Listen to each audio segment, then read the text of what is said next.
ሁሌም አሸናፊ ስትሆን የበላይ ሆነ ነው አይደለም በድርድር ይሁን በምን አድቫንቴጅ ይዘህ ነው የምትደራደረውና ከዛ አንፃር በእርግጥም ፕሮፖዛሉ ዩክሬንን በተወሰነ መጠን ገፋ ያደረገ ሊሆን እንደሚችል ሳይታለም የተፈታ ነው። ብዙዎቹ ሩሲያውያን በዛ በዳኔስክ አካባቢ ያሉት በጣም በብዛት ይሰቃዩ ነበር። ብዙዎቹ ተገድለዋል፣ ብዙ ተሰቃይተዋል። እንዲያውም የሩሲያ መንግስት በጣም የሚወቀስበት ጊዜም ነው። በተለይም የዶንባስ ጉዳይ ለነ ፕሬዚዳንት ቭላዲሚር ፑቲን ተላልፎ እንዲሰጥ የሚፈልግ እቅድ ነው። ዜሌንስኪ ምንም ቢሆን አሁን የፈታው በሩሲያኛ ቋንቋም ቢሆን የሩሲያኛ ቋንቋ ጠላት መሆኑን በግልጽ እያሳየ መምጣት ይጀምራል። ስቲቭ ዊትኮቭ እንግዲህ ወደ ራሽያ ሞስኮ አቅንተው በጉዳዮች ላይ ሲወያዩ ገንዘባቸውንም እያሰቡ ነው። ከ350 ቢሊዮን እስከ 500 ቢሊዮን ዶላር አተናል ብለው ነው የሚያስቡት ፕሬዚዳንት ዶናልድ ትራምፕ። የአውሮፓ ህዝብ ያን ሁሉ ገንዘብ አውጥቶ ለሀገሩ ኢኮኖሚ የማይጠቅም ግን ለደህንነት የሚለውን ነገር ማለት ነው። ደህንነቱ ግን በኔቶ እንደሚጠበቅ ይታወቃል። ዩክሬን ጦር ሜዳ ካደረገ በኋላ የሩሲያን አቅም እዛው ላይ ማስቀረት፣ ሩሲያን ከተቻለ ማጥፋት፣ ሩሲያን ከተቻለ አቅሟን የተሽመደመደ አድርጎ መቀጠል በዩክሬን የቤት ስራቸው መስራት ፈልገው ነበረ። ለሀገርህ ለህዝብህ የሚያስፈልግህን ነገር በአጠቃላይ ማስጠበቅ የምትችለው በፖለቲካውም በጦር ሰራዊቱም እኩል ኃይልና ጉልበት ሲኖርህ ይመስለኛል። ጤና ይስጥልኝ ተመልካቾቻችን፣ የተለያዩ ዓለም አቀፋዊ ጉዳዮችን በጥልቀት የሚዳሰው ኤንቢሲ ዓለም አቀፍ ተጀምሯል። አለማየሁ አሊና ቢኒያም ካሴ አብናችሁ ቆይታ የምናደርግ ይሆናል። ከኛ ጋር ሁኑ ተመልካቾች። እንዴት አለ አሌክስ? ሁሉ ሰላም አለን። ያው ተመልካቾቻችን እንግዲህ ባለፈው ረቡዕና ቅዳሜ አልነበረም ፕሮግራማችን። እንግዲህ ይቅርታ እንጠይቃለን። ዛሬ ተመልሰናል። ከዚህ በኋላ ሰዓቱን ጠብቆ ይሄዳል ማለት ነው። የረቡዕ ከ2 ሰዓት ተኩል በኋላ ወይም ደግሞ ከኤንቢሲ ማታ በኋላ ይሄዳል። የቅዳሜው ደግሞ 1 ሰዓት በተለመደው መሄዱን ይቀጥላል። ለተመልካቾቻችን ለማሳወቅ ነው። እንዴት አለ ዛሬ የሩሲያና ዩክሬን ውጥረት የተመለከተ በተለይም የምዕራቡና የምስራቁ ዓለም ቀደም ሲል የነበረበትን ሂደትና ውጥረት መልኩን ሊለውጥ ይችላል ወይ? የሩሲያን አሸናፊነት ያረጋግጣል ወይ? ከታሪክም አሁን ካለው ሁኔታም በተለይም ደግሞ ፕሬዚዳንት ቮሎዲሚር ዜሌንስኪ በፖለቲካዊ ጉዳዮች ላይ መፍትሄ ሊያመጣ የሚችል ሀሳብ ሰጥተዋል። በመርህ ደረጃም ልንለው እንችላለን የጋራ መግባባት ላይ ደርሰዋል። ለተኩስ አቁም ጫፍ ላይ እንደተደረሰ ከዚህ በፊት አይተኑ በማናውቅ መንገድ ያው ተኩስ አቁም ድጋፍ ሰጥታለች ዩክሬን። በዛኛው በኩል ያለው ደግሞ ይጠበቃል። ኦፍ ኮርስ ሩሲያ ጥቅሟን እስካስከበረች ድረስ ተኩስ አቁም ይደረጋል ተብሎ ይታሰባል። ይሄኛው በበጎ የሚታይ ነውና ይሄኛውን ጉዳይ በስፋት እንመለከተዋለን። አሌክስ እንግዲህ ከዛ የጠፋበትም አንዱ ምክንያት ለተመልካችም አብረን ብታስረዳ ወይም ብታብራራ ደስ ይለናል። ወደ እስራኤል ምድር ሄደህ ነበርና እዛስ ምን አለ? መጀመሪያ እንደ መግቢያ እናድርግና ምክንያቱም ከዳር ሆና ተመለከት ነበር እስራኤል ወይስ አይደለም የሚለው በዚህ ጦርነትም ጉዳይ ላይ ትንሽ አሳሳቢ የሚሆን ነገር አለ። በአንድ በኩልም ሮመሮች ነበሩ ሂዝቦላን ታስታጥቅ ይሆን ሩሲያ የሚለው ነገር ነው። ሁለቱም እየተፈራሩ የነበረበት ዋናው ምክንያትም ደግሞ ሂዝቦላን የምትረዳ ከሆነ ሩሲያ እስራኤልም ደግሞ ለዩክሬን መሳሪያ ወይም ደግሞ ሌሎች ነገሮችን የሎጂስቲክ ድጋፍ ይበልጥ ደግሞ ታረግ የጦርነቱ አስከፊነት ይበልጥ ይካረር እንደነበረ ይታወቃልና እዛም በነበርክበት ሰዓት እስቲ በዚህ ዙሪያ ላይ ያሉ አንዳንድ ነገሮች ካሉ። አዎ እነሱ ጉዳዮች ላይ ሞር ከእንትኑም ጋር አያይዘን እናነሳቸው እንችላለን። ግን የነበረኝ ኦብዘርቬሽን በተለይም ደግሞ በዚህ ወደ መካከለኛው ምስራቅ በነበረው ጉብኝት ጦርነቱን አናወራውም፣ ያሉትን ጉዳዮች ግን ማንሳት ያስፈልጋል። እነዚህ ኪቡትስ የሚባለው ኒር ኦዝ ቤሪ እንደዚሁም ደግሞ ድሩዝ እና ጃፋ የሚባሉ አካባቢዎችን ለማየት ችያለሁ እና በጣም በሚገርም ሁኔታ እነዚህ አካባቢዎች ላይ የነበረኝ ቆይታ ያዩዋቸው ጉዳዮች ሞር ደግሞ በጣም ኢምፐርሰን የቀረብኩ ነው የሚመስል። ምክንያቱም በዜና በተለያዩ ጉዳዮች ከዚህ ከጦርነቱ ጋር የተገናኙ ጉዳዮችን ነበረ ስንሰራ የነበረውና እዛ ቦታው ላይ ስትሆን ደግሞ የሚሰማ በስጋትም በተስፋም የምታያቸው ጉዳዮች አሉና ሞር ይሄ የእስራኤልና የሐማስ ጦርነትን በተመለከተ ያሉት ጉዳዮች አሁን እዛ አካባቢ ኦልሞስት የሄድንባቸው አካባቢዎች ላይ እንደዚህ በጣም የሚያስፈሩ ነገሮችን አትመለከትም። ወደ በተለይም እዚህ በኒር ኦዝ በሚባለው አካባቢ ቤሪ ምናምን በሚባሉት አካባቢ የመጀመሪያው ጥቃት ተሰነዘረ በተባለባቸው አካባቢዎች ላይ የነበረው የምታያቸው ውድመቶች በጣም አስፈሪ፣ ከዛ ከአደጋው የተረፉ ሰዎችንም ስትመለከት በጣም የሚያስጨንቁ ናቸው። ይሄ ማለት ግን ይሄኛው እኔ ያየሁት የተመለከትኩት ነው። በጋዛ በኩል ያለውን ደግሞ ተመልካቾቻችን ለመገመት አያዳግታቸውም። ጀስት ያየኑን ነው ወይም ደግሞ ይሄኛውን ስላየሁት ነውና ይህ ግን የጦርነት በቃ አስከፊነት በምንም መንገድ አሸናፊም ሆን ተሸናፊም ሆን የጦርነት ትራውማው እንደውም እነሱ ምንድነው የሚሉት እስራኤል ሰዎች ሳናገር ነበርና ፖስት ትራውማ ላይ አይደሉም አሁን ትራውማው ላይ ነን ከጦርነት በኋላ የሚፈጠር ትራውማ ወይም ስጋት ላይ ሳይሆን አሁንም ስጋት ላይ ነን የሚል ነገር ነው ያላቸውና ብዙ ጉዳዮች እኛ ማንመለከታቸው በጣም የሚገርም ሁኔታ ዳይቨርሲቲ አይቻለውና 20% የእስራኤል ህዝብ አረብ ነው እና 20% የአረብ ነው በጣም ትልቅ ይዘት ያለው ነው 20% 2.1 ሚሊዮን አካባቢ ማለት ነው እንግዲህ ከ10 ሚሊዮን ወይ ከ9 ሚሊዮን ህዝብና ይሄን ስትመለከት እንዲህ አይነት ዳይቨርሲቲ ያላቸው እንዴት ላለና ይሄኛው በጣም ገርሞኛል እዛው ቴልአቪቭ ላይ ኦልድ ጃፋ ሲቲ የሚባላል ወይም ጃፋ የያፌት ከተማ አይደለ በአማርኛ እንትን ሲል እዛ ላይ ነበርኩኝና እዛ ላይ ያለው ደግሞ በጎን አይሁዶች አሉ በጎን ደግሞ አረቦች አሉ ሲኖሩ የጋራ ኑሮ ነው የሚኖሩት እኛ እዚህ ውጭ ሆነን እንደምንመለከተው አንዱ ሌላውን ለማጥፋት ኦፍ ኮርስ የሆኑ መጠላላቶች ሊኖሩ እንደሚችሉ ይገመታል ግን የእስራኤል ፖሊስ ነው የሚጠብቃቸው ሁለቱንም በኩልነት ነው የሚንቀሳቀሱትና እዚህ ኦልድ ጃፋ ላይ ያየሁት ይሄ ነው አብዛኛው እንደውም ሙስሊም ነው እዛ ላይ ያለው አብዛኛው አረብ ሆኖ አብዛኛው ደግሞ ሙስሊም ነው ጃፋ ላይ እዛው ቴልአቪቭ ላይ ያለ ነውና ይሄኛውን ዳይቨርሲቲ ቀላል አይደለም ውጭ ላይ ሆነ ስትመለከተው ምንም አይነት ማህበረሰብ ወይም ኮሚኒቲ ያለ አይመስልም እስራኤል ውስጥና ይሄኛው 20% በጣም ትልቅ ቁጥር ነው ከዛ ውጪ የጃፋው ጉዳይ በዚህ ልክ ስታየው አብረው ነው የሚኖሩት በቃ አይሁዶች ሌሎች ክርስቲያኖችም አሉ ሌሎች እምነት የሚከተሉም አሉ ግን ያው ሙስሊምና አይሁዶች እዛ ላይ አረቦች በስፋት ስለሚገኙ ኦልድ ጃፋ የሚባለው ከተማ ላይ አብዛኛው አረብ የሚኖርበት ነውና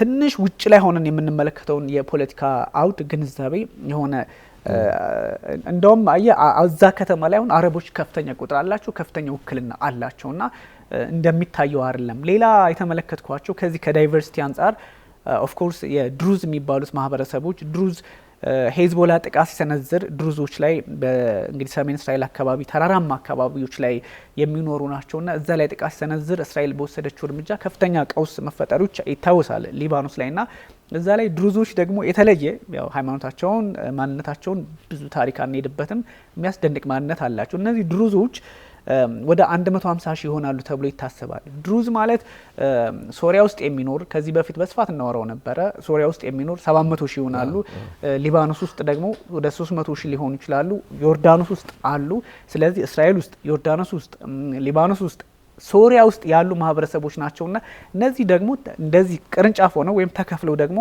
በሰሜናዊ እስራኤል በጎላን ተራሮች አካባቢም በሰሜን እስራኤል አካባቢም ተመለከታቸዋለና እሱን ስትመለከት በጣም ከፍ ያለ ቦታ ላይ ነው ለየት ያለ ማንነት ነው ያላቸውና እሱንም ታሳቢ አድርጎ ፖለቲካል ስሪት አላቸውና በጣም ያስደነቀኝ ማንነትም አላቸው ፕላስ ደግሞ እዛ አካባቢ ያለው በጣም አሌክስ ኦፍ ኮርስ አንተ እንትላቸዋለ ጋዛን 5 ኪሎ ሜትር ላይ ሆነ ነው የፈረሰውን የምታየው የወደመውን ነው የምታየው ተኩስ ትሰማለ እንደ በፊቱ የሚያስፈራ ባይሆንም ተኩስ ትሰማለ ያው የሆነ የመመላለስ ሐማስም ይተኩሳል እስራኤልም ትተኩሳለች እሱን ነገር ታያለ 5-6 ኪሎ ሜትር ኪቡትስ አካባቢ ነበርና እሱን ኤክስፒሪየንስ አድርግ ያለውና በጣም የተለዩ ሁኔታዎች ናቸው በዛ ላይ ኢትዮጵያ የቤተ እስራኤላውያን የሚባሉትም ደግሞ በእስራኤል ክነሴት ውስጥ ጉብኝት አድርጌ ነበረ በእስራኤል ክነሴት ውስጥ ደግሞ 3 ተወካይ አላቸው ቤተ እስራኤላውያን ወይም ደግሞ ከኢትዮጵያ ተወልደው ወይም ደግሞ የኢትዮጵያ እንትን የነበራቸው እዛ ሄደው የሚኖሩ ቤተ እስራኤላውያን 3 ተወካይ ያላቸው ጸጋ መላኩ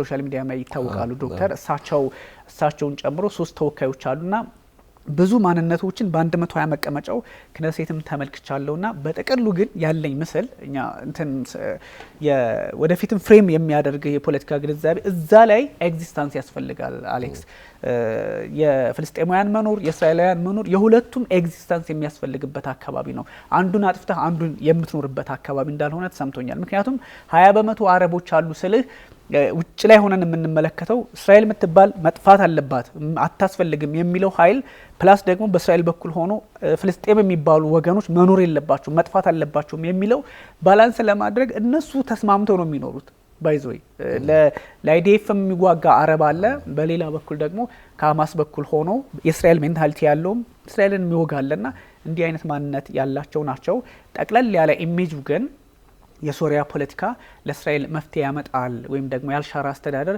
መፍትሄ ያመጣል ብሎ ይታሰባል እሱ ለቀጠናዊ መረጋጋት መፍትሄ ያመጣል ተብሎ ይታሰባል ከዚህ በጣም እስራኤል ከምትሰጋቸው ኃይሎች መካከል የሊባኖሱን ሄዝቦላ በጣም ነው የምትሰጋው።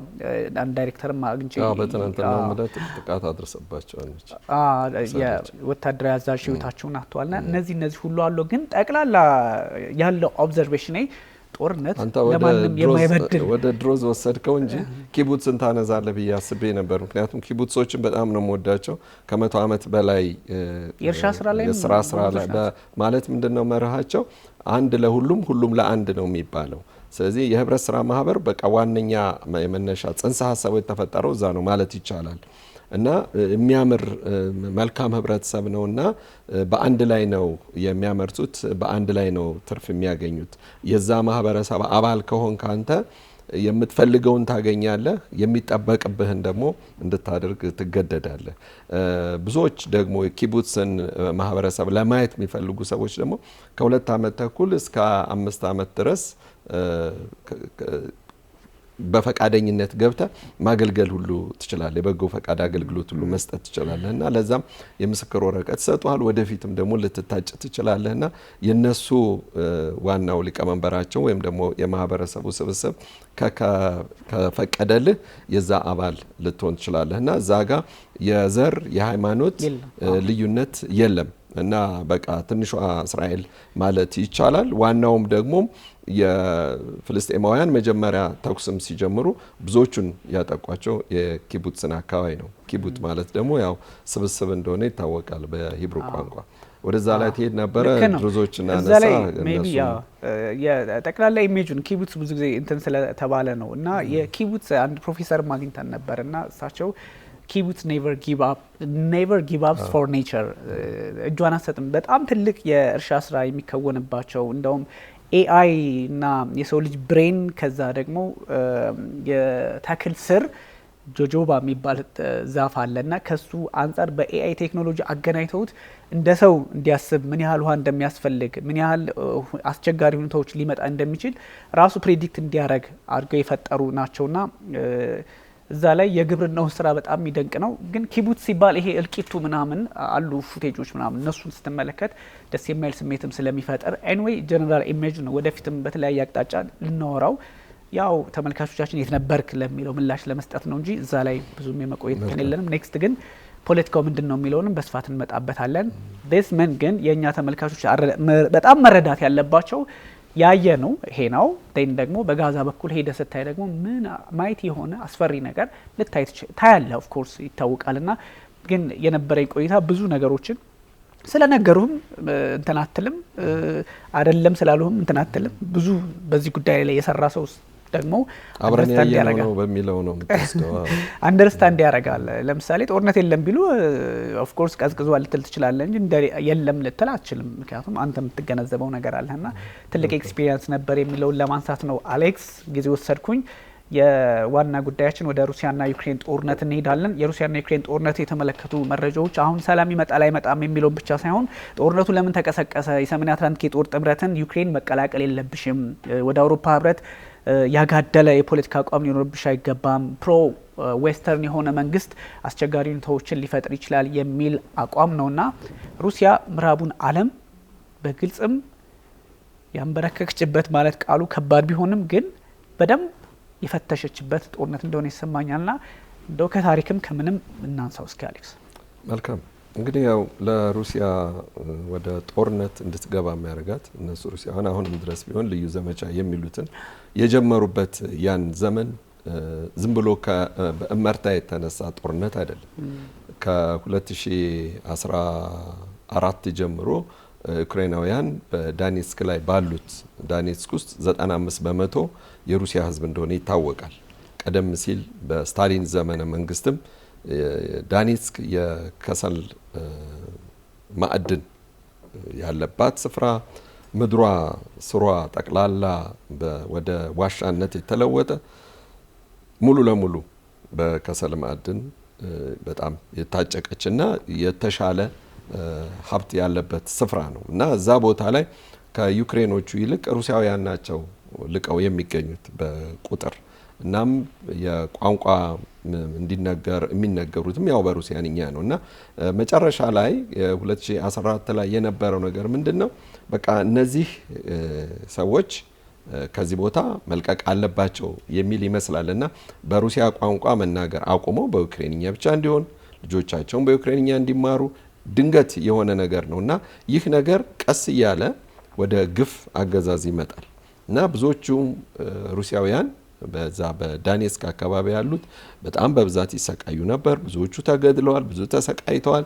እንዲያውም የሩሲያ መንግስት በጣም የሚወቀስበት ጊዜም ነበር። የሩሲያ አሁን እንደመረሳት ተብሎ ነው እንጂ በ2014 ላይ በሩሲያውያን ላይ በዩክሬን ውስጥ በሩሲያውያን ላይ ይደርስ የነበረው ግፍ በሌላ በየትኛውም ሀገር ታይቶ ተሰምቶ የማይታወቅ ነው። ብዙዎቹን እዛ አካባቢ ያሉ አድማ መሪዎች ናቸው ተብለው የሚታሰቡትን ሰዎች ሁሉ ገላቸውም በመኪና የሚጎትቷቸው በጣም እጅግ በጣም ለአይን የሚዘገንን ወይም ደግሞ ትንሽ የሚያስደነግጥ ነገር የማትወዱ ሰዎች ካላችሁ ይህንን ኤፒሶድ አትዩት የሚል ሁሉ ፉቴጅ እየተቀመጠ ነበር ያ ፊልም የሚታየው። በግልጽ ነበር ያደርጉ የነበረው እና ይሄ ነገር መጨረሻ ላይ ዩክሬኖች አቶሚክ ቦምብ አለን፣ ኒኩሊየር ቦምብ አለን፣ መስራት እንችላለን፣ ቴክኖሎጂው በእኛ ነው፣ ቀመሩ በእኛ ነው፣ እንደገና ደግሞ በማንኛውም ሰዓት ልናፈነዳ የምንችልበት ነገር አለ የሚለው ነገር ስብስባቸው እየተጠናከረ መጣ እና ዜሌንስኪ ከሙያውም አንጻር ምንም እንኳ በሕግ ተመረቀም ቢሆንም ከሙያውም አንጻርም ቢሆን ለፕሬዝዳንትነት የሚያበቃው ነገር አልነበረም። ምክንያቱም ረጅሙን ዘመኑን ያሳለፈው በቀልድ ነበር። ቀልድ በማቅረብ ነው የሚታወቀው ዜሌንስኪ እና እነዚህ የምዕራባውያንም ልትላቸው አትችልም፣ ኒዮ ፋሺስቶች ናቸው ማለት ትችላለህ እና እነሱ ናቸው እሱን ለስልጣን ወደ ፕሬዝዳንትነት እንዲቀርብ ያደረጉት። በዚህም ምክንያት እሱ ፕሬዝዳንት ከሆነ በኋላ እነዛ ከኋላ የሚገፉት ኒዮ ፋሺስቶች መሳሪያ ይዘው እያስፈራሩም በሌሎችም አደገኛ እጽም ጭምር እንዲጠቀሙ እያደረጉ ብዙዎችን ነገር ይህንን የጦርነቱን ነገር ሩሲያውያን እንዲጀምሩ ይበልጥ ምክንያቱም በሩሲያውያን ላይ ያደርሱት የነበረውን ግፍ ይበልጥ እየጨመሩ መጡና ዜሌንስኪ ምንም ቢሆን አፉን የፈታው በሩሲያኛ ቋንቋም ቢሆን የሩሲያኛ ቋንቋ ጠላት መሆኑን በግልጽ እያሳየ መምጣት ይጀምራል። አሁን የዩክሬን ወደ ኔቶ ገባለሁ የሚለው ነገር ሲመጣ ኦሬዲ በጫፍ ላይ ኦሬዲ ደርሰዋል። ስምምነት ሁሉ አድርገዋል፣ በድብቅ ማለት ነው። በሲአይኤ በኩል ጥናት ተደርጎ ያላት ኢንፑት ምን ሊሆን እንደሚችል፣ ያላት ሪሶርስ ምን ሊሆን እንደሚችል፣ ለሞስኮ ምን ያህል ኪሎ ሜትር እንደሚርቅ ይህን ሁሉ ነገር የአሜሪካኖች ከዩክሬኖች ጋራ በድብቅ ያሴሩት ነገር ነበር። ግን የቭላዲሚር ፑቲን ቆራጥ አመራርና ርቆ ሀሳቢነት ይህንን ነገር ማስቆም ስላለባቸው ገና ከመጀመሪያው የዩክሬንን የአየር መከላከያዎችን ወይም የአየር መቃወሚያ ስፍራዎችን ጠቅላላ ማውደም ቻለች። ቀጥሎም ደግሞ የባህር ኃይሏን ጠቅላላ ምሽካ አድርጋ ሽባ ማድረግ ቻለች። ከዚህ በኋላ ጦርነቱ ይቀጥላልን ብለውም ሩሲያውያንም አላሰቡም፣ መግፋትም አልፈለጉም ነበር። ግን ያ የተደበቀው ሌላ ለሩሲያውያን እንዴት ነው ይኖራቸዋል አይኖራቸውም ክምችት የሚለውም ነገር የተሳሳቱበትን ያወቁበት ነበር። ብዙ ጄኔራሎች በተለይ በጄኔራልነት ደረጃ በዛን ሰዓት ያልደረሱና የውጭውን የስለላ መዋቅር ይመሩ የነበሩ ወጣት ኦፊሰሮች ያውቁ ነበር የአሜሪካንን የጦር ኃይል ክምችት በዩክሬን ውስጥ እና ያ በመንግስት ደረጃ ያልታወቀ ነበር እና እንደ ቀላል አይታው የነበረው ሩሲያ መጨረሻ ላይ እሷን የሚገዳደር ኃይል እንዳለ ገባት። በዚህ ምክንያትም የቼቼንያ ላይ ያለው ልዩ ኮማንዶ ማሰልጠኛ የሩሲያ የኮማንዶ ማሰልጠኛ የሚገኘው ቼቼንያ ውስጥ ነው። ቼቼንያኖች ዋናው ግንባር ቀደም ሆነው በውጊያው ላይ መሳተፍ ቻሉና ወደ ማዕከላዊ ወደ ኪቭም ሁሉ ተቃረቡ። ይህ ወደ ኪቭ መቃረብ ግን ለአሜሪካኖች ስላልተዋጣላቸውና ቀጥሎም ወዴት ሊሄዱ እንደሚችሉ ስላወቁ በተለይ ፕሪባልቲክ የሚባሉት እነዚህ ሊቱዋኒያ፣ ላትቪያና ኢስቶኒያ የሚባሉት ሩማኒያን ጨምሮ ስጋት ላይ ናቸው። ራሳቸውን ሊከላከሉም አይችሉም። ቀድሞም ገና በሩሲያ በሶቪየት ህብረት አባልም በነበሩ ጊዜም ራሱ ብዙ ነገሮችን የሚያገኙት ከሩሲያ ስለነበር ማለት ነው። ስለዚህ የነዛ አገሮች ስጋት ሊኖር ስለሚችል ያን ጊዜ ኔቶ በግልጽ ጦርነቱን ኦልሬዲ መደገፍ ጀመረ። ከዛ በተጨማሪ ደግሞ ይበልጡን ደግሞ የጦርነቱን ያቀጣጥሉ የነበሩት ደግሞ አውሮፓውያን ናቸው። ለዚህም ደግሞ ዋናም ተብለው የሚጠሩት ፈረንሳይ፣ ብሪታንያና ጀርመኖች ነበሩ። የጀርመን ትንሽ ከመለስ ቀለስ አይነት ነገር ነበር መጀመሪያ ላይ። ይበልጥ ግን በጣም በትጋት ይሰሩ የነበረው ኖርማሊ በፖለቲካ አቋማቸው ብዙ ጊዜ የማይስማሙት ብሪቴኖችና ፈረንሳዮች ግን ይህንን ጦርነት ሊያባብሱት ቻሉ። ከዛም አልፎም ደግሞ በጠቅላይ ሚኒስትር የነበሩት ጆንሰን በነበሩ ጊዜ ደግሞ ይበለጠ ነገሩ እየተፋፋመ ሊመጣ ቻለ። ይሄ ነበር የጦርነቱ ገፊ ምክንያት ማለት ነው። እስከዚህ አሁን ዞሮ ማንኛውም ጦርነት በሰላም ይጠናቀቃል እንደሚባለው ሁሉ አሁን መዳረሻው ወደ ስምምነቱ ቢቀርብም አሁንም ቢሆን አሜሪካኖች ሁኔታው እንደማያዛልቅ ስላወቁ የያዙትንም በጀት ከዚህም በፊትም እንደሰማነው ወደ 500 ቢሊዮን ፓውንድ 500 ቢሊዮን ዶላር ስምምነት ሁሉ አድርጋለች። ያን ሁሉ ስምምነቷን ልትከፍል የምትችለው በኮል ማይኒንጓ፣ በስንዴዋና ባላት በቴክኖሎጂዋ እንዲሁም በዚህ በሬር በሆኑት አርዝ ኤሌመንትስ ናቸው፣ ሚኔራልስ ናቸው። እነዚህ ደግሞ እጅግ በጣም የሆኑ ረቂቅ የሚባሉ በሌሎች ሀገራት የማይገኙ ሚኔራሎች እስከሆኑ ድረስ አሜሪካን ይችን ፖዚሽኗ ይህንን አቋሟን ማጣት ስለማትፈልግ የግዴታ ጦርነቱ ቢቆም ነው የሚሻለው ነው። ግን አሁንም ቢሆን በ28 እቅድ አለ የተባለውን የሰላም ስምምነት አውሮፓውያን ወደ 19 ዝቅ እናደርገዋለን ከዛም እናሳነሰዋለን ብለው ቢሉም ግን አሜሪካን አሁንም ቢሆን እጅ ጠምዝዛም ቢሆን ነው ልታስታርቀው የምትችለው። ብዙዎች እንዲያውም የጀርመን ታሪክ አዋቂዎች ወይም ደግሞ ፖለቲካ ተንታኞች የሚባሉትም አሁን እኮ እየተደረገ ያለው ገበሬው ፍየል ገዛ፣ ገበሬው ፍየል ሸጠ ሆኗል። ምንድነው ለውጡ ነው? ሁለተኛ እንደገና ደግሞ የሩሲያ እነዚህን ዳንባስ ላይ ያሉትን እነ ዳኔስክን እነ ሉጋንስክና ሌሎችን በአጠቃላይ ጠቅለላ መያዟ ምንድነው ለሷ እንደ ስጦታ ነው የሚቆጠረውና ወደ ሩሲያ ያጋደለ ስምምነት ነው ይሄ ነገር የሚለው ነው።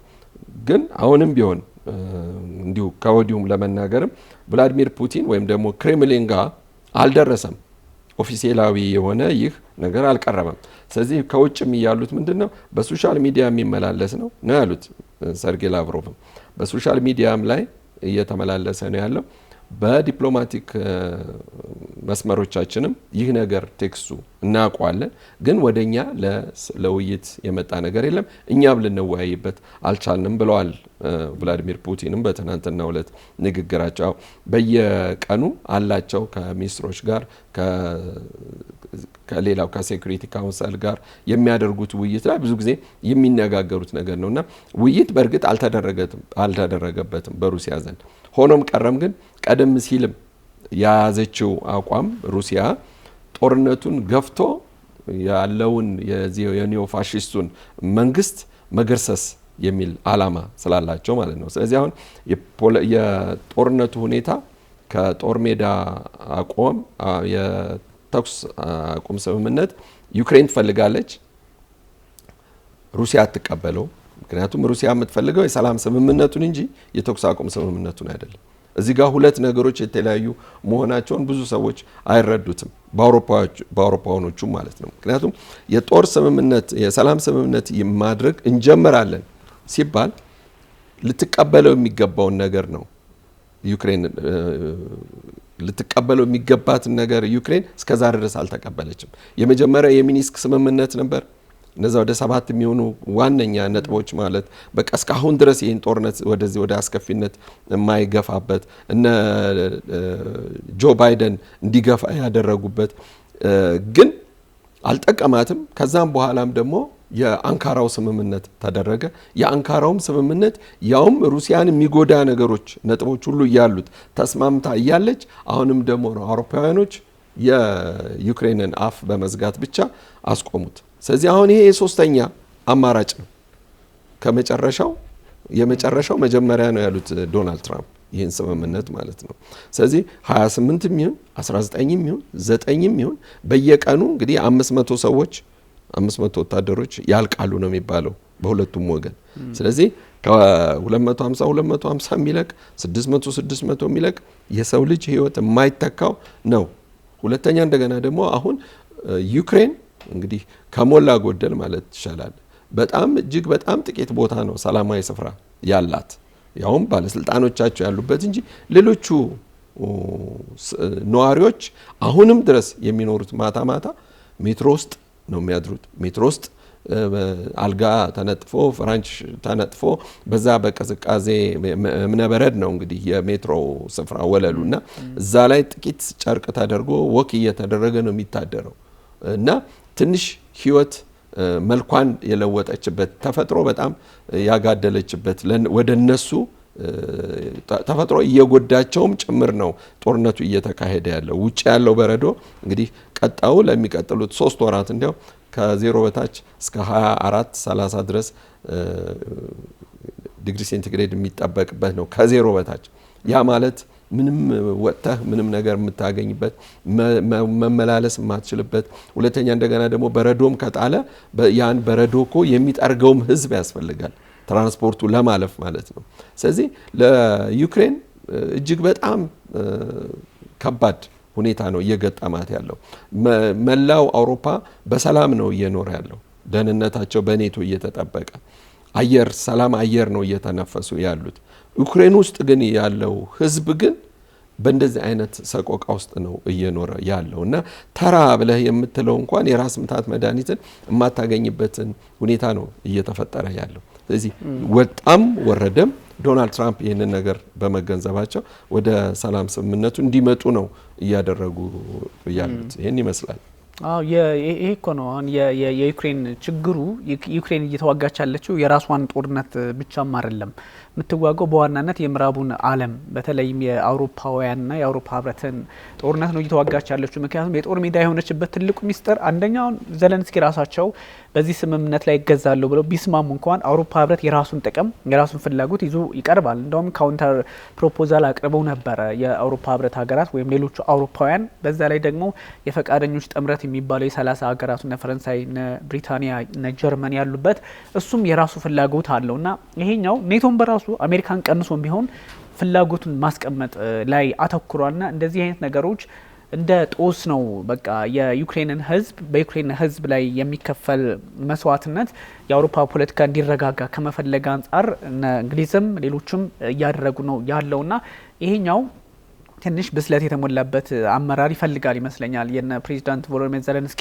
እሳቸው ስልጣናቸው የሚያሳስባቸዋል፣ ቀጥላሉ አልቀጥልም የሚለው አንደኛው ሙስናው አለ። ሁለተኛው ደግሞ ጦርነቱም ሲቀሰቀስ ፕሮ ዌስት ስለሆኑ ወይም ደግሞ ምዕራቡን ዓለም ብቻ እያቀነቀነ ወይም ደግሞ ለራሽያ ከፍተኛ ክፉኛ ጥላቻ ያለው ኃይል ሊኖር አይገባም የሚል ሀሳብም ስላላቸው እና ፕሬዚዳንት ቭላዲሚር ፑቲን ልክ ናቸው ማለት ባይሆንም ይሄኛው ግን ጫናውን ሊያበዛባቸው ይችላል። ስምምነቱ ግን አሌክስ በምንም ይሁን እንግዲህ ጦርነቱ የተቋጨ መሆኑን ወይም ደግሞ ይህ ጦርነት በአሁኑ ሰዓት በፕሬዚዳንት ዶናልድ ትራምፕ ውጥን መሰረት የማይቋጭ ከሆነ ደግሞ በጣም አይተናቸው የማናውቃቸው የጦር መሳሪያዎች ጥቅም ላይ ሊውሉ እንደሚችሉም በሌላ በኩል ስጋት ያስቀምጥብሃል። ጦርነቱ ግን ኦልሞስት መጠናቀቁን ነው የሚያሳየው። የተጠናቀቀው በምን መንገድ ነው? እነዚህን 4 ግዛቶች ወይም ደግሞ የዩክሬንን የበላይ እዛ አካባቢ ላይ ያላትን ሚና በኢኮኖሚም በእንደዚህ በአግሪካልቸርም በተለያዩ ጉዳዮች ትልቅ ሚና የነበራት ሀገር ናትና ከዛ አንጻር እሷ ፈተና ውስጥ ልትገባ እንደምትችል ያሰመረ እነ ዘለንስኪንም ህልውና ጫና ውስጥ ያስገባ ነውና ብዙ ነገሮች ስትመለከት 28 የእቅዱ ይሄ ፕሮፖዛሉ በእርግጥ ፕሬዚዳንት ዶናልድ ትራምፕ ያቀረቡበት መንገድ እነ ፑቲን እኮ እንደው በምን ደረጃ ማለት አስቸጋሪ ቢሆንም እንደው በዚህ ልክ ለማለት አስቸጋሪ ቢሆንም ግን መሰረት ይሆናል ብለውታል አይደለ? በጣም ትልቅ እንትን እኮ ነው ይሄኛው ለስምምነት መሰረት ይሆናል። በዚህኛው በፕሬዚዳንት ዶናልድ ትራምፕ አማካኝነት የቀረበው ፕሮፖዛል ለስምምነት መሰረት ይሆናል፣ እኛ በዚሁ እንቀጥላለን ሲሉ እነ ፑቲን አሸናፊ በመሆናቸው የሚፈልጉትን የፖለቲካ ግብ ወታደራዊ ግብ በማሳካታቸው ደግሞ ሁሌም አሸናፊ ስትሆን የበላይ ሆነ ነው አይደል? እንትን በድርድርም ይሁን በምን አድቫንቴጅ ይዘህ ነው የምትደራደረውና ከዛ አንጻር በእርግጥም ፕሮፖዛሉ ዩክሬንን በተወሰነ መጠን ገፋ ያደረገ ሊሆን እንደሚችል ሳይታለም የተፈታ ነው። ምክንያቱም 3 ነጥቦችን እንኳን ብታነሳ አንደኛው ይህን ጦርነት የቀሰቀሰውን የሰሜን አትላንቲክ የጦር ጥምረት ወይም ደግሞ ኔቶን መቀላቀል አትችሉም፣ እኛ ከሄዳችሁ አላስፈለገንም፣ ደስ አላለንም በሚል ነው እነ ፕሬዚዳንት ቭላዲሚር ፑቲን ይህን ጦርነት የቀሰቀሱት። እሱ ላይ መግባት እንደማይችሉ ይሄ እቅድ ያስቀምጣል። በእርግጥ እቅዱ እኮ ወጥቶ ቫይራል አልሆነ ወይም ደግሞ በየትኛውም ቦታ ልታገኙ አትችልም እኮ እንደዚህ ቴሌግራፍ ምናምን በወጡት መረጃ መሰረት ነው። ኦፍኮርስ ትክክለኛ መረጃ ቢሆንም አንድ እሱ ነው ኔቶን አትገቢም ከተባለች። ሁለተኛ ደግሞ እነዚህ እንደነ ዶንባስ ያሉትን ዶንባስ ውስጥ ሉሃንስክና ዶኔትስክ ጋር ላይ ያሉት ብዙ ሰው ዶንባስ ሌላ ግዛት ሉሃንስክ ዶኔትስክ ያደርገዋል። በዶንባስ ውስጥ ናቸው ሉሃንስክና ዶኔትስክ እና እነሱ ሃርኪቭ ምናምን የሚባሉት በተለይም የዶንባስ ጉዳይ ለነ ፕሬዚዳንት ቭላዲሚር ፑቲን ተላልፎ እንዲሰጥ የሚፈልግ እቅድ ነው። ይቀጥላል። ክሪሚያን እውቅና የመስጠት እቅድም ያለው ነው። ከዛ ሲሻገር ደግሞ ዩክሬን ወታደሮቿን የመቀነስ የሴኩሪቲ ስጋትነቷን ለሩሲያ መቀነስ እንዳለባት የሚያሳይ ነው። ይሄ ሁሉ ስትመለከተው ጦርነቱ የተጀመረበትን ምክንያት በቃ ለዚህ ነው የጀመሩት እነ ፑቲን ያን አሳኩ ማለት ነው። በእርግጥ ይሄኛው ጉዳይ በትክክል ሊሳካ ላይሳካም ወይም ደግሞ ሴንሲቲቭ የሆኑ ኤሪያዎች አሉ እነሱ እንወያይባቸዋለን የሚል ሀሳብ ከዩክሬን በኩል አለ። በእርግጥ የዚህ የግዛት ጉዳይ ነው ሊሆን የሚችለው። የተለያዩ ሀሳቦች ይነሳሉ። ሌላ ያልሰማናቸው ወይም ያላየናቸው ዘለንስኪ በስልጣን ላይ ይቆዩ ወይም አይቆዩም በእርግጠኝነት ጠረጴዛው ላይ ሊኖር ይችላል። ምክንያቱም በዚህ ልክ ዘለንስኪ እዚህም እዛም ነው የረገጡት። የሆነው ምንድነው አጣብቂኝ ውስጥ ሲገቡ ከነ ፕሬዚዳንት ዶናልድ ትራምፕ መውጣት አይቻልም። አሁን ባለው ሁኔታ አይደለም ዩክሬን አይደለም አውሮፓ፣ ፕሬዚዳንት ቭላዲሚር ፑቲን ራሱ በተወሰነ መጠን ሊገዛቸው የሚችለው ሀሳብ ወደውም ሰግተውም ቢሆን የአሜሪካና የአሜሪካ ብቻ ነው እና ከዚህ አንጻር መፍትሄ ሀሳብ ይዘው ሊመጡ ይችላሉ። ግን እኔም አሁን በፕሮፖዛሉ ደረጃ ሰላም ይምጣ፣ ሰላም ከመጣ ማንም ይሁን ማን ችግር የለውም በሚለው እስማማለሁ። ግን ደግሞ አብዛኞቹን ስትመለከታቸው በሩመር ደረጃ የሚወጡት ሞር ወደ ሩሲያ ያጋደሉ በመሆናቸው ትንሽ ጥያቄ ሊያስነሳ ይችላል። ምንድነው መሰለ እዚህ ጋር አሁንም ቢሆን እሳቱን የሚያቀጣጥለው ማን ነው? መጀመሪያውንም ሲጀመር ጀምሮ እስካሁን ድረስ ያሉት ቀደም ብዬ ነገርኩህ ሶስቱ ሀገራት ፈረንሳይ፣ እንግሊዝና ጀርመኖች ናቸው። ጀርመንም እንግዲህ ትልቁን መሳሪያ ቦምብ እሰጣለሁ የሚለውን ነገር ተሰጭና ዋ ተብላ ነው ያቆመችው። እንግሊዝ ግን በተለያየ መንገድ ወደ ውስጥ ዳይቨርስ በሰርጎ ገብነት በመግባት እጅግ በጣም ከፍተኛውን ጉዳት ያደረሰችው በሩሲያ ላይ እንግሊዝ ነች እና እንዲያውም ሰርጌይ ላቭሮቭም በዚሁ በያዝነው ሳምንት ውስጥም የተናገሩት ነገር አለ። አውሮፓ ውስጥ የተደበቀ ኃይል አለ፣ በጥላ ውስጥ ያለ ያልታወቀ ለሩሲያ እጅግ በጣም ከፍተኛ ስጋት ሊሆን የሚችል ብለው የተናገሩታል። እዛ ውስጥ ለመጥቀስ ያክል አንደኛው የፕሬዚዳንት ማክሮን ናቸው። ፕሬዚዳንት ማክሮን በእያንዳንዱ የሰላም ስምምነት የሚባለው ነገር በተነሳ ቁጥር ሁልጊዜ አሉታዊ በሆነ መንገድ ኔጌቲቭ በሆነ መንገድ ነው ሁልጊዜ የሚተረጉመው ማክሮን። አሁን በወዲያኛውም ሳምንት 100 ተዋጊ ጀቶችን ለዩክሬን ለመስጠት ተስማማናል። አውሮፕላኖቹ እኮ ገና አልተፈበረኩም፣ የሉም፣ ጭራሽ እቅድም አልተያዘባቸውም። እንግዲህ ይህን ያሉት ምንድነው ልክ የዩክሬን በሙስና መዘፈቁ ዜና ሲበስርና ሲስፋፋ ያንን የሙስና ዜናና የሙስና ወሬዎች ወይም ሹክሹክታው ለመደምሰስ ሲባል የተናገሩት ነገር ነው።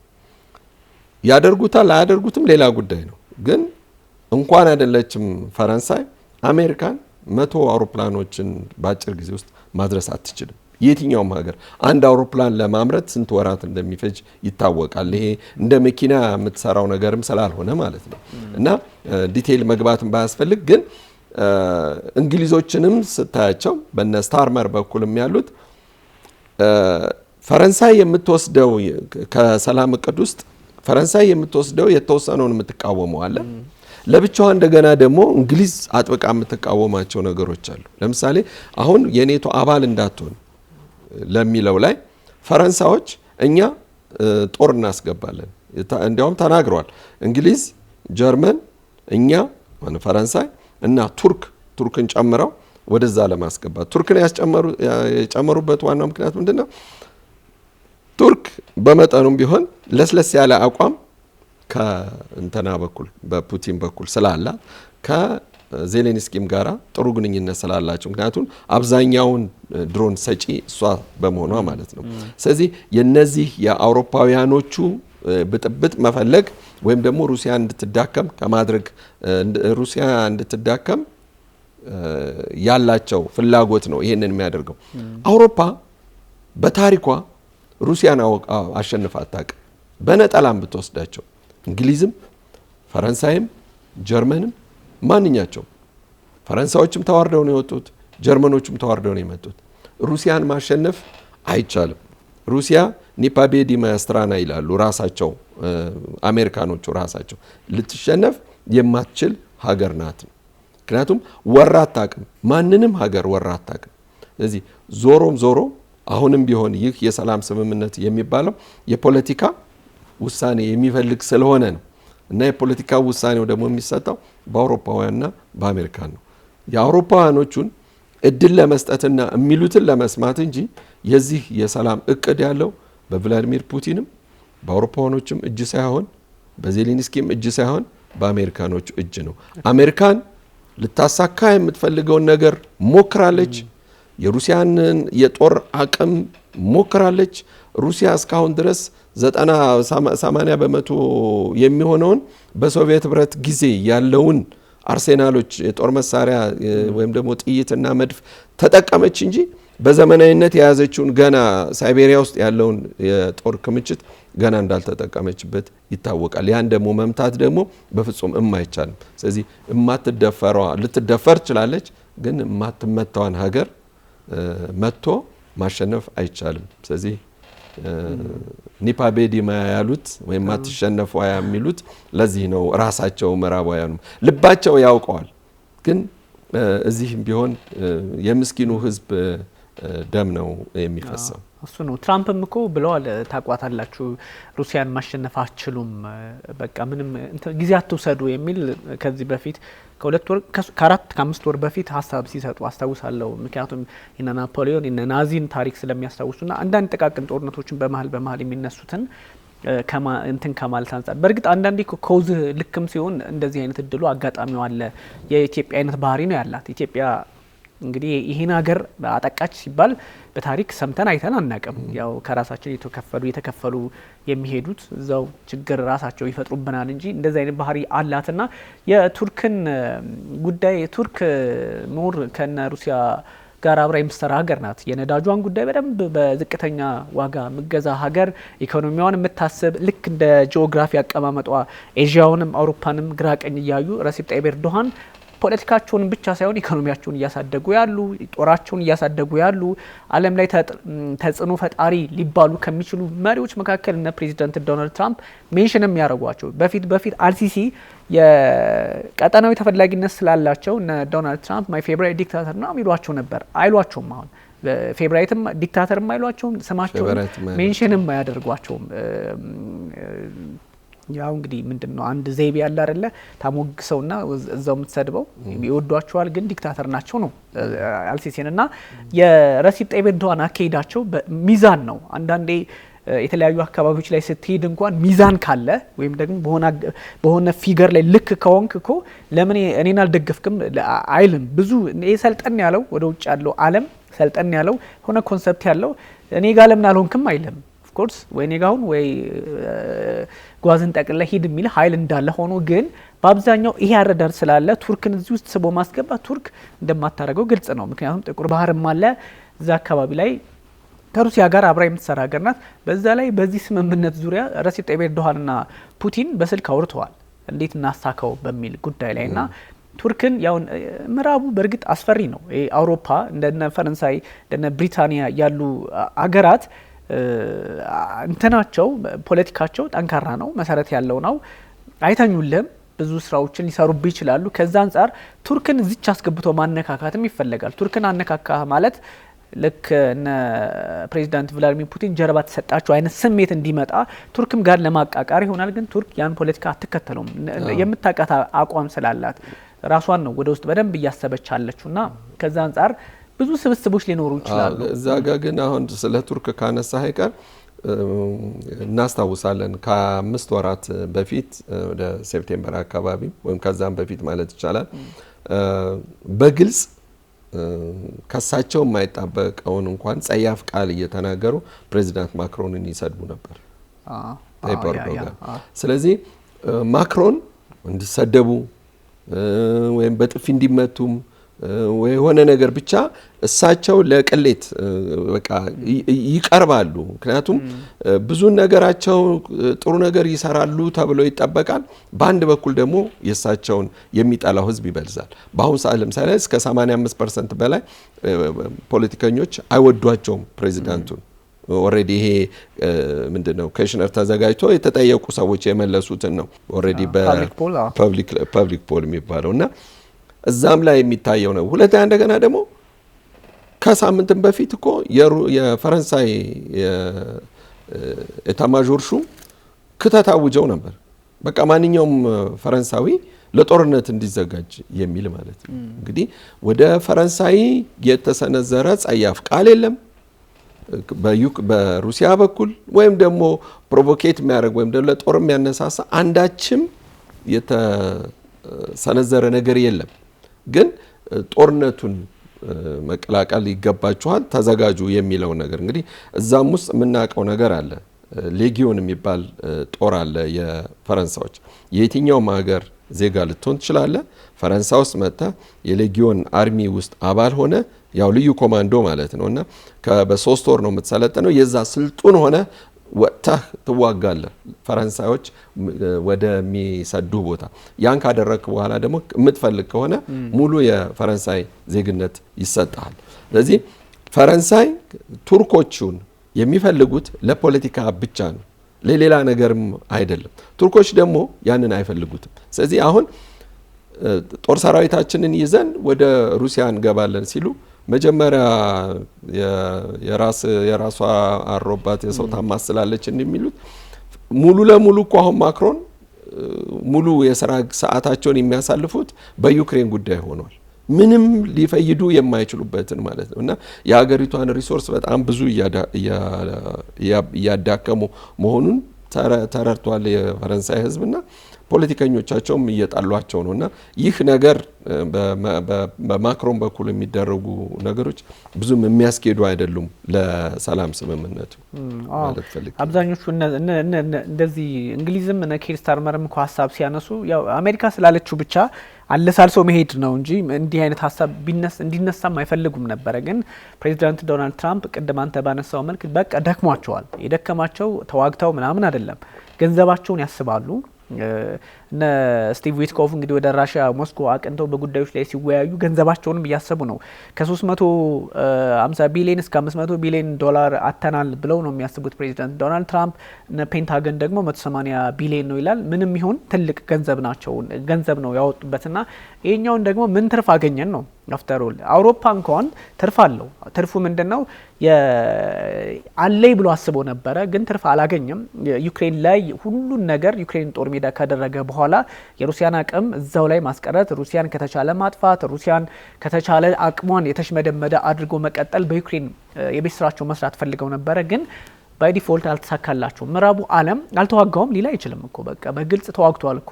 አሁን እነ ፕሬዚዳንት ዶናልድ ትራምፕ ከመጡ በኋላ ዘለንስኪም ትንሽ ሲደብሯቸው አይ አንሰጥም፣ አውሮፓ ህብረትም የራሱ መግለጫ ሲያወጣ እናንተ እነማን ናችሁ አንፈልጋችሁም አይነት አቋም በማራመዳቸው ነው እንጂ እንግዲህ አሉ የተባሉ ባንላቸውም በጣም ረቂቆቹ ሶፊስቲኬትድ የሚባሉትን ባይጠቀሟቸውም አብዛኞቹን ግን ተጠቅመዋቸዋል።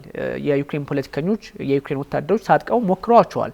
ይሄ ምንድነው የሚያሳይ? ምዕራቡ ዓለም ከሩሲያ ጋር ተዋግተዋል። አሁን ባለው ሁኔታ ደግሞ በተወሰነ መጠን ፕሬዚዳንት ዶናልድ ትራምፕ ማስተካከያ እያደረጉበት በመምጣታቸው ትንሽ የሆነ ችላ የተባሉ ነገሮች ቢኖሩም እንደነ ኤምአይ6 ዝም ብሎ የሆነ የጦር መሳሪያ በግልጽ እየሰጠ ኤፍ16 ምናምን እያለ አይሄድም። ውስጡን የሳይበሩን ጉዳይ ውስጡን ሩሲያ ሞስኮ ውስጥ በመግባት ስራ እንደሚሰሩ ይታወቃልና ሁለንተናዊ ጦርነት ውስጥ እንደገቡ ግልጽ ነው። ግን ይሄኛው እንደው እግረኛ አስገብተ ፊሽካ ነፍተ ወይም ደግሞ ምንድነው ነጋሪት ጎስመ ምናምን ጦርነቱ ግባ ስላልተባለ ነው እንጂ ሁሉም ነገር ወታደሮችም እኮ ይሳተፋሉ፣ በስልጠና ይሳተፋሉ፣ ጦር ሜዳ ላይ ይገባሉ። ኔቶም በተለያየ ቴክኒካሊም በሆነ በተለያየ መንገድ የገባበትን ብዙም የተማረኩ አሉ። እሱ ማረጋገጫዎችም ስላሉ እነሱ አሉና ይሄ ሩሲያን ማሞገስ ሳይሆን ጥንካሬዋን ስለሚያሳይ ነው። 32 አገራትን ባንድም በሌላም መንገድ ተዋግታለች። ከ32ቱ አገራት የተወሰኑትን ድንበራቸውን ቼክ አድርጋቸዋለች። በተለይም እነዚህ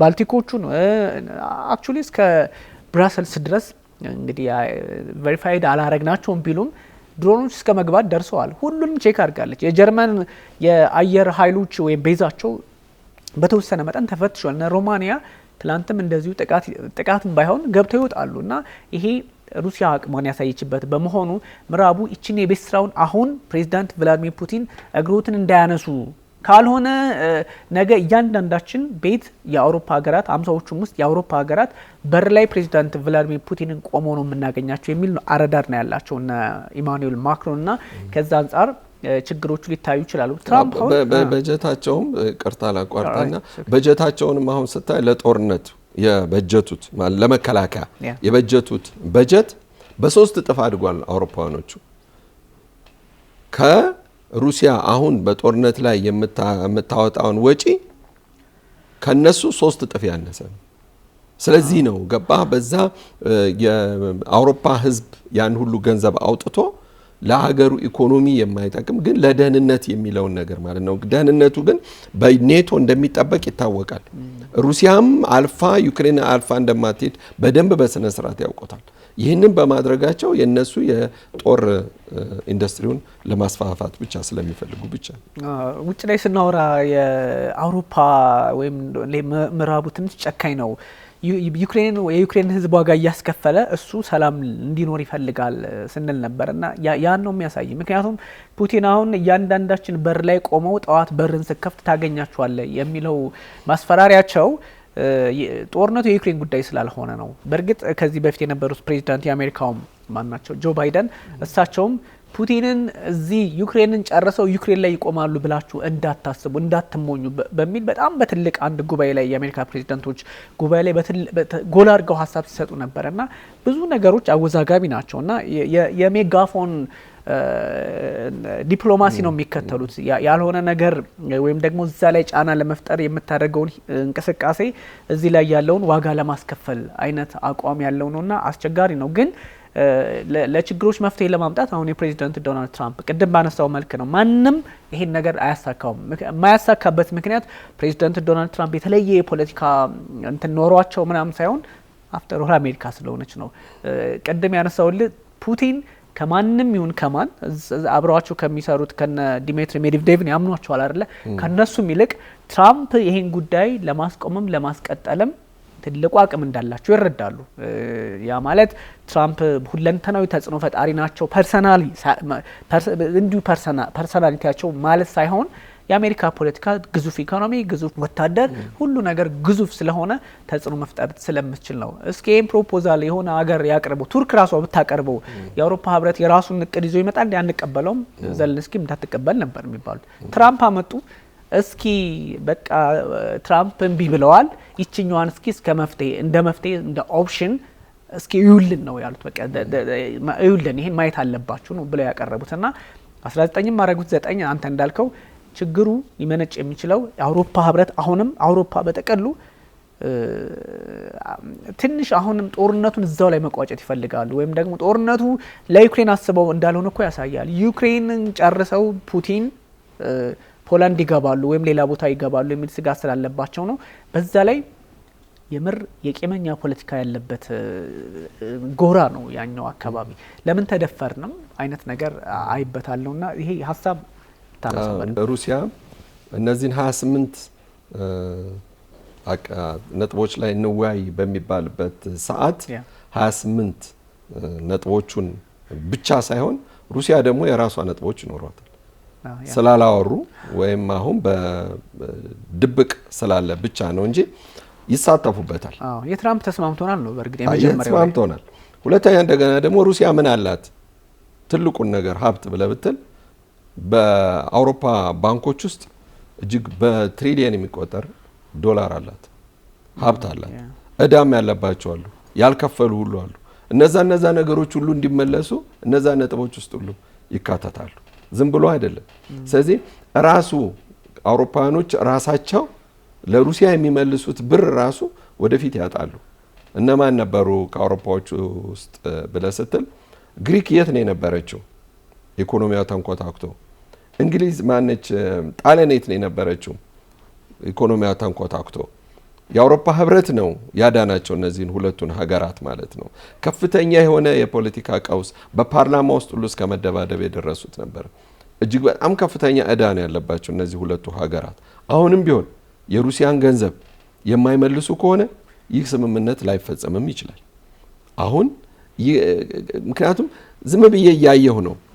ፍሪዝ እናርገው፣ የሩሲያን ሀብት ፍሪዝ እናርግና ለዩክሬን እንስጥ። እስካሁንም እኮ ሰጥተውታል ያን ገንዘብ ምንም እንኳን ኤሌክትሮኒካል ቢሆንም ሰጥተውታል ብዙን፣ ግን የሚመልሱት ነገር አይሆንም። ስለዚህ በተቻለ መጠን እነ ማክሮንም ሆኖ እነ ስታይመር ባሉበት ዘመናቸው ምንም እንኳ በጦርነቱ ጊዜ ያስቀየመም የተቀየመም ካለ ይቅር ለእግዚአብሔር ይባባላልና ወደዛ ይመለሳሉ እንጂ የነሱ የስልጣን ጊዜያቸው ወይም የዲፕሎማሲ ማንነታቸውን ከፍ ለማድረግ ሲሉ የሚያደርጉት ነገር ነው። ስለዚህ አውሮፓ ለሩሲያ የምትሰጠው በአንድ ጊዜ የምትሰጠው ብር አይኖራትም። ነገር ግን ባለ ዕዳ መሆኗን ግን መፈረሙ አይቀርም አውሮፓ።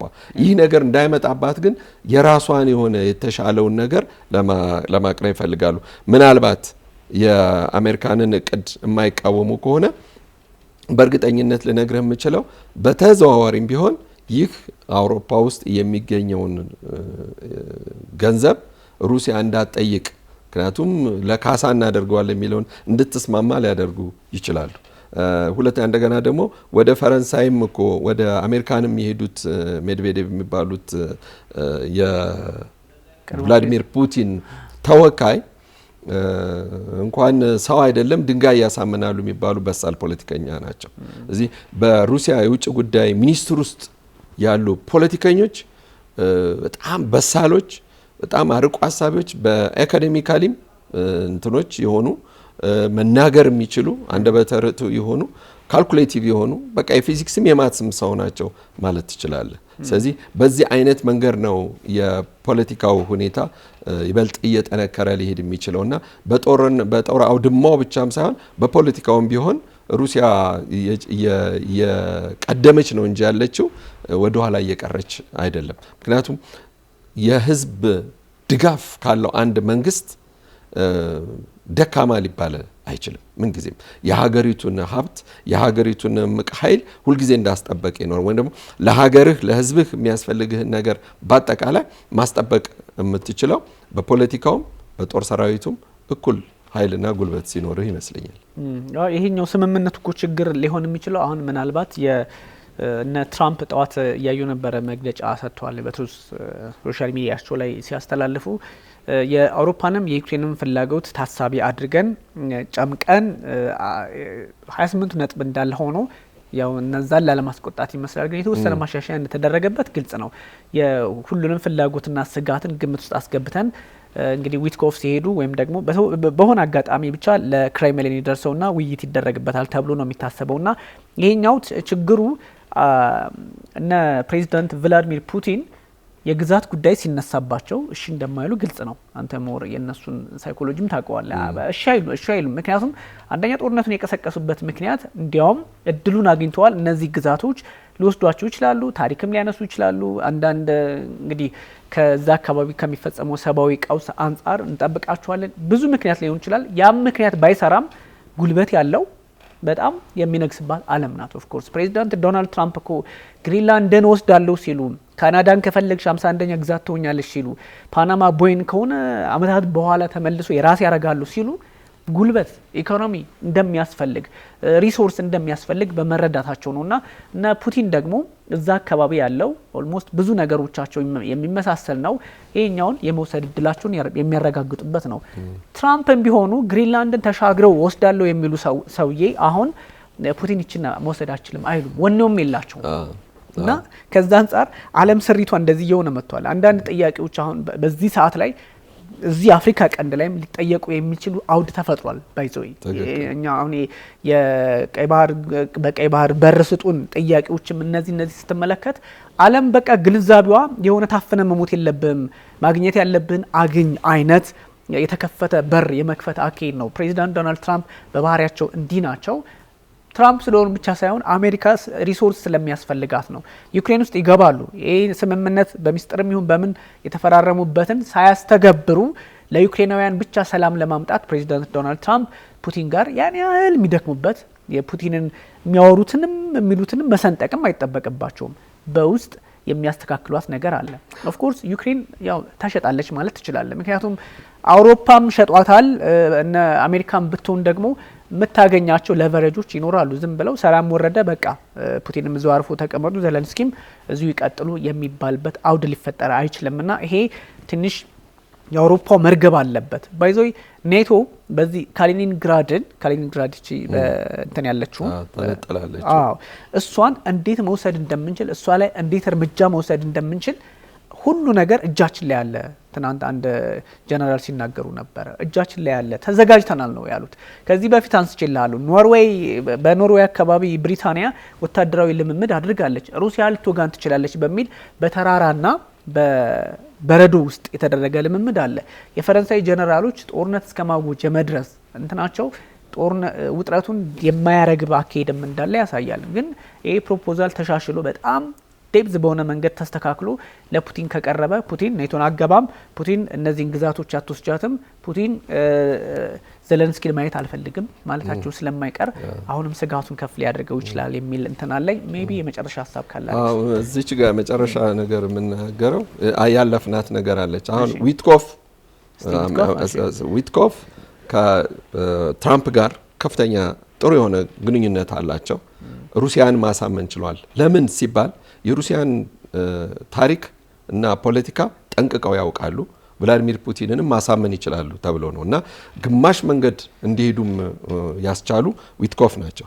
ከዚህ በተቃራኒው ደግሞ ኪቭ ውስጥ የሚገኙት የቀድሞው የአሜሪካን ጦር ሰራዊት ጄኔራል የሆኑት ኪት ኬጎት የሚባሉ አሉ። እሳቸው አሁን ሰውዬ ከዊትኮፍ ጋራ አንድ ወንበር ላይ ፊት ለፊት መቀመጥ የማይችሉ የእሳቸው ስራ ነበር ባይዘው ይሄ የሩሲያውን ጉዳይ ማስፈጸም። ስለዚህ አሁን እሳቸውን ጥር ወር ላይ ያነሷቸዋል የተባለው ጃንዋሪ ላይ። ምክንያቱም አንደኛ ጉምቱም ዲፕሎማትም ናቸው፣ ጦር ጄኔራልም እስከሆኑ ድረስ በክብር ነው እንጂ እንደሌላ ሰው ቢሆን ኖሮ ዩ ፋየር ብለው እዛው ከኪቭ በዛው ወይ ቀር ከፈለክ ብለው ሁሉ ሊሏቸው ይችላሉ። እና ይህ ነገር ደግሞ ማለት ለዊትኮፍ ዋና መንገድ ጠራጊ ይሆናል ተብሎ የሚታሰብ ስለሆነ ማለት ነው። እና ከዚሁ ጋር አብረን ልናየው ይገባል። ምክንያቱም የትራምፕንም አንድም የሰላም እቅድን ለማሳካት ዋነኛው ፈጻሚያቸው ዊትኮፍ እንደሆኑ ይታመናል። ይሄ ጉዳይ እየበሰለ ስለሚመጣ በስፋት እንመለስበታለን። ቅዳሜ የዛሬውን እናጠናቅ። አሌክስ ኦልራይት። ውድ ተመልካቾቻችን ተከታተሉት የነበረው የኒውስ ዓለም አቀፍ ነው። የተለያዩ ጉዳዮችን አንስተናል። በተለይም የሩሲያና ዩክሬን ጦርነት የተመለከተው የሰላም እቅድ ከምን ይደርሳል፣ የፕሬዚዳንት ዶናልድ ትራምፕ አቋምስ ምንድነው የሚለውን በስፋት አይተነዋል። አለማየሁ አሊና ቢኒያም ካሴ አብረናችሁ ቆይታ አድርገናል። ቸር ጊዜ ይሁንላችሁ።